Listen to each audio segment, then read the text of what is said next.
Halo, assalamualaikum warahmatullahi wabarakatuh. Hari ini saya akan men-share video selanjutnya tentang mata kuliah kita, yaitu Artificial Intelligence atau kecerdasan buatan.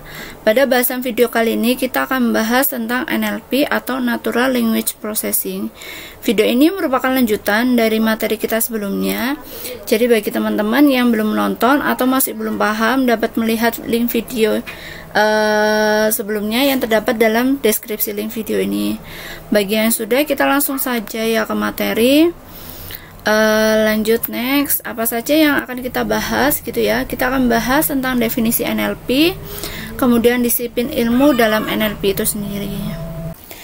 Definisi NLP. NLP merupakan sebuah proses pembuatan model komputasi dari bahasa sehingga memungkinkan terjadinya interaksi antara manusia dan komputer dengan perantara bahasa alami yang dipakai oleh manusia. NLP memodelkan pengetahuan terhadap bahasa, baik dari segi kata, bagaimana kata-kata bergabung menjadi satu kalimat, dan konteks kata dalam kalimat.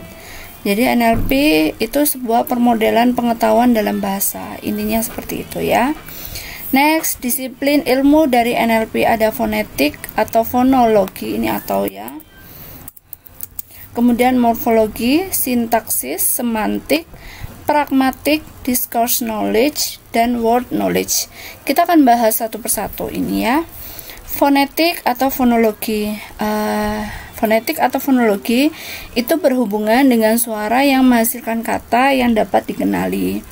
Bidang ini dipakai dalam aplikasi-aplikasi speech-based system.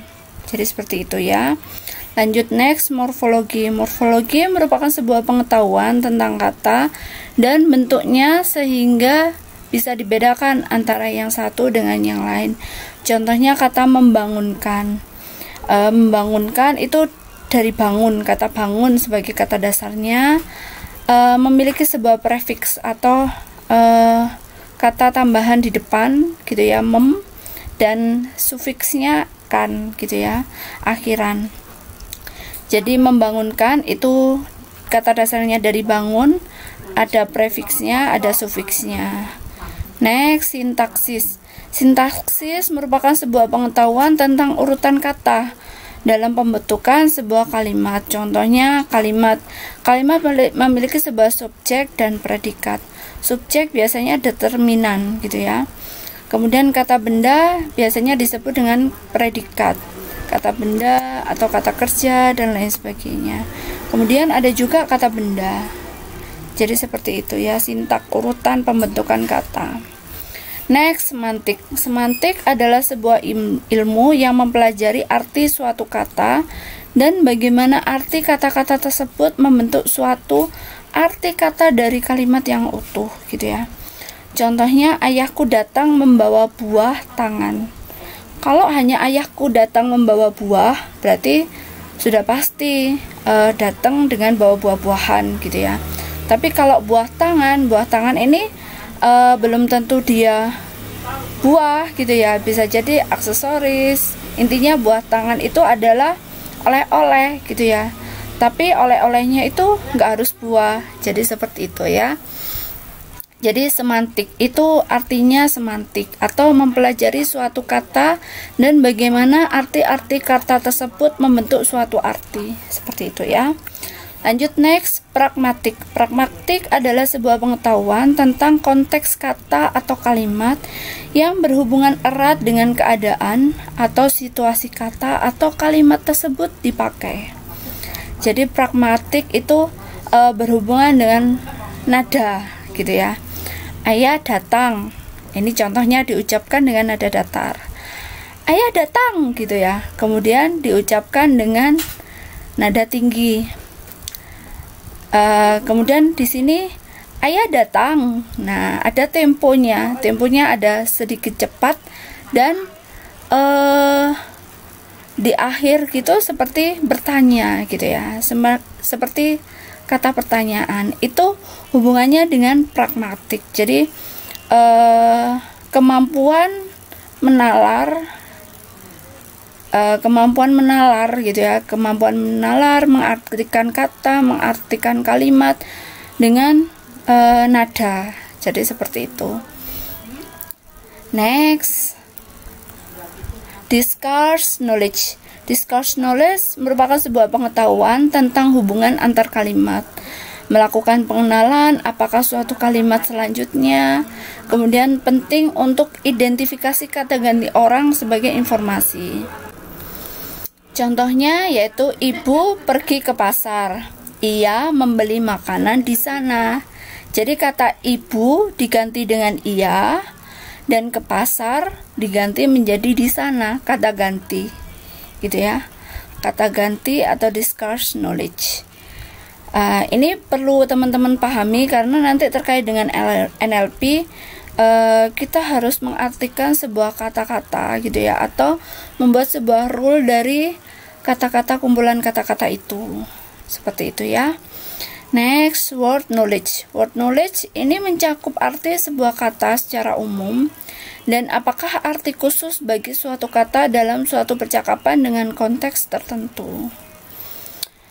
Jadi kata umum ke khusus gitu. Misal dari suatu percakapan mencakup sebuah kata secara umum dan apakah arti khusus bagi satu kata tersebut. Jadi kata-katanya memiliki sebuah makna apa, arti tertentu, arti khusus, konteksnya konteks tertentu.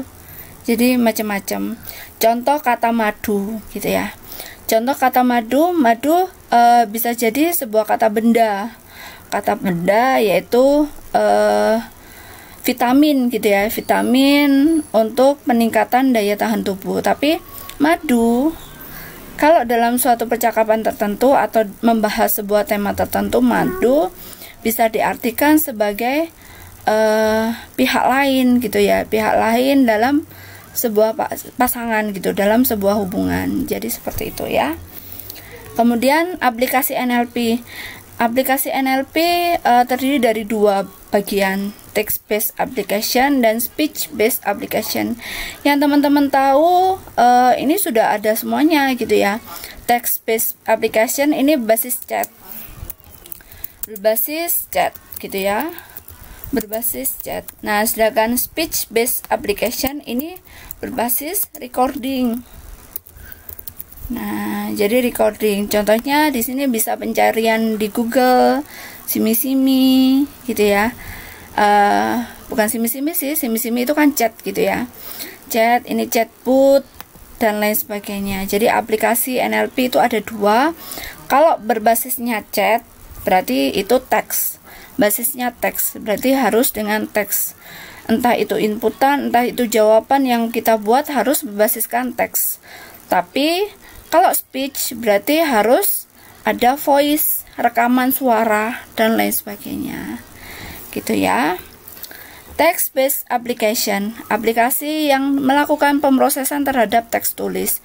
Contohnya mencari topik tertentu dari buku di perpustakaan, mencari isi dari suatu berita atau artikel, mencari isi dari email, menerjemahkan dokumen dari suatu bahasa ke bahasa lain, dan lain sebagainya. Speech based application adalah aplikasi yang melakukan pemrosesan dari bahasa lisan atau pengenalan suara. Contohnya, sistem otomatis pelayanan melalui telepon. Yang teman-teman tahu sekarang penggunaan di Google, YouTube, dan lain sebagainya. Kontrol suara pada peralatan elektronik ini berbasis IoT. Kemudian aplikasi peningkatan kemampuan berbahasa. Ada juga jadi aplikasi sebuah aplikasi yang digunakan untuk conversation gitu ya, tanya jawab untuk menaikkan kemampuan berbahasa secara lisan. Contoh aplikasi NLP ini ada Eliza yang dibekali dengan pengetahuan psikolog, sehingga beberapa orang terdorong untuk mampu merubah sikap dan perilaku. Ada juga Jupiter yang mampu memberikan informasi cuaca melalui telepon. Alvin yang mampu menjawab pertanyaan mengenai DOS. Sexpert yang dirancang untuk perbincangan mengenai pendidikan, seksual, dan lain sebagainya. Email translation, web translation, word translation, dan lain sebagainya. Sekarang contoh aplikasi NLP sudah merambah ke dunia e-commerce gitu ya. Ini seperti email translation gitu ya. Alat yang akan menjawab masalah perbedaan bahasa. Ini contohnya saja. Karena email translation atau email translator mampu menerjemahkan bahasa seperti yang kita inginkan. Email translator akan menerjemahkan kalimat-kalimat di dalam mailbox jika email yang kita terima tidak sesuai dengan bahasa kita sehari-hari. Lanjut, web translator. Web translator merupakan sebuah mesin atau suatu mesin aplikasi berbasis World Wide Web yang dapat menerjemahkan bahasa dalam suatu website.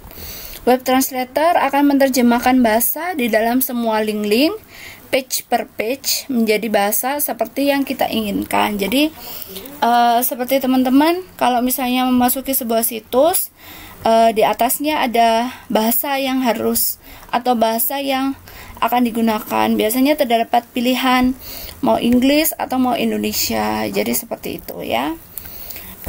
Kemudian word translator. Word translator merupakan suatu pengembangan dari word translator yang sudah ada. Diharapkan dengan teknik ini hasil terjemahan bahasa akan menjadi lebih sempurna mengikuti kaidah tata bahasa. Terjemahan akan lebih cepat, akurat, bukan lagi dengan sistem menerjemahkan per kata, tapi per kalimat dengan subjek, predikat, objek. Seperti tadi ya, susunan kalimatnya sudah ada. Jadi dia menerjemahkan berdasarkan kalimat, bukan per kata. Pengembangan ini diharapkan mampu menjawab tantangan dari word translator yang sudah ada di pasaran. Macam-macam ya. Gramatika. Gramatika merupakan suatu aturan tertentu. Apakah suatu kumpulan kata dapat diterima sebagai kalimat dalam suatu bahasa? Konteks free grammar. Jadi kalau teman-teman menginstal add-on gitu ya, biasanya add-on dari grammar adalah representasi grammar dari Chomsky hierarki yang kemudian mudah dipahami dan diolah dalam bentuk program. CFG atau Context Free Grammar merepresentasikan bahwa suatu grammar itu dapat dibentuk dari 4 elemen, yaitu simbol awal, aturan penulisan, simbol non-terminal, dan simbol terminal. Contohnya ini ya, contohnya ada simbol awal. Simbol awal terdiri dari kalimat, kata benda, kata kerja. Aturan penulisan sudah pasti SPOK atau SPK atau SP saja gitu ya. Kemudian kata benda, kata kerja itu merupakan sebuah simbol non-terminal. Tapi isinya itu merupakan simbol terminal. Isinya apa? Ya value-nya, semantiknya, misal ayam, kucing, budi. Nah, itu merupakan simbol terminalnya. Jadi seperti itu ya. Next, parsing. Parsing merupakan suatu proses menganalisa suatu kumpulan kata dengan memisahkan kata itu dan menentukan struktur sintaktisnya dari tiap kata tersebut. Parsing memiliki dua pendekatan, yaitu top-down parsing dan bottom-up parsing. Kalau dari atas ke bawah itu top-down parsing, dan bottom-up dari bawah ke atas itu bottom-up parsing. Ini contohnya, saya punya contoh dari bottom-up ya. Contoh bottom up-nya. Ini ada dari dua buah kata. Kata bendanya itu kucing dan kata kerjanya makan. Kucing makan gitu ya. Nah, bottom up-nya dari per masing-masing kata ini gitu ya, digabung menjadi sebuah kalimat. Tapi kalau top down ya merupakan dari sebuah kalimat seperti ini, kucing makan. Kemudian kita breakdown, ini katanya apa saja. Nah, itu namanya top down parsing. Jadi mungkin itu saja ya. Nah, mungkin video kali ini sampai di sini dulu. Kalau teman-teman ada yang mau ditanyakan, silakan bertanya ya di link Google Classroom ataupun di WA. Terima kasih. Wassalamualaikum warahmatullahi wabarakatuh.